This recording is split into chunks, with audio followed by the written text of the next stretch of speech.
Do you remember your first time behind the wheel of an automobile?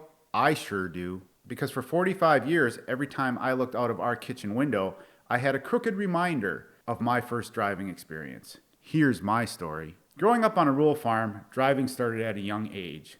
By the age of 8, I was already driving our old Ellis Chalmers tractor. I couldn't even start the tractor myself because the starter was busted. Every time we wanted to use it, Dad had to hand crank it to get it going. And I wasn't even tall enough to push in the clutch when I was sitting on the seat. I'd have to slide all the way forward to the front of the seat, almost falling off, to put the tractor in gear. But I managed, and I figured, hey, if I could handle driving a tractor, I could drive anything. One day, I needed to go somewhere, and I needed Mom to drive me. But Mom was taking her sweet time getting ready, so I had the brilliant idea to help her out by backing the car out of the garage to save some time. When I asked her if I should back out the car, she said, absolutely not, which I took to mean, yes, go ahead. So I took the keys from her purse, ran to the garage, and started the car. Everything was going according to plan. I scrunched myself forward on the seat, just like on the tractor, so I could reach the brake pedal. I pressed the brake and calmly shifted the car into reverse.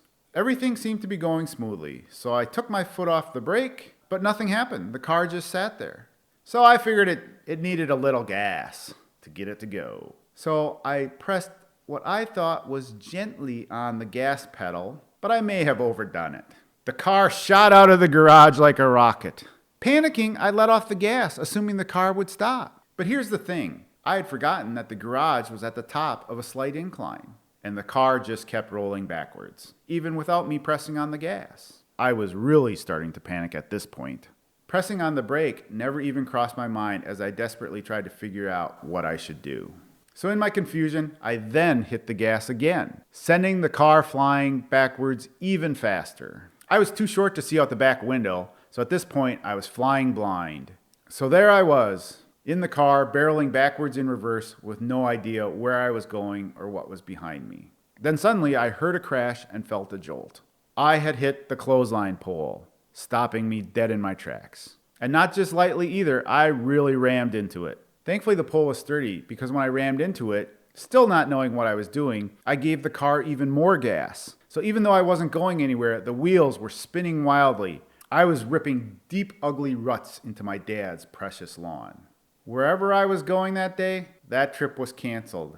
And my mother didn't say much. She just gave me the old, "You wait till your father gets home" speech, which we all knew wasn't going to be a good thing. But I didn't have to say anything to my dad because as soon as he pulled in the driveway, he saw the bent clothesline pole. He was furious, but surprisingly, I didn't get a spanking, which back in those days was a possibility. Instead, my only punishment was that the next day I would help him fix the clothesline pole. So that weekend we went to the auto junkyard where we found this big steel rod, which somehow we managed to put inside the clothesline pole to make it stand a little bit straighter, but still not straight. And when they sold the farm 45 years later, they had to explain to the buyers why the clothesline pole was crooked, and they blamed it on me. So for nearly half a century, every time I looked out that kitchen window, I got a reminder of my first driving experience.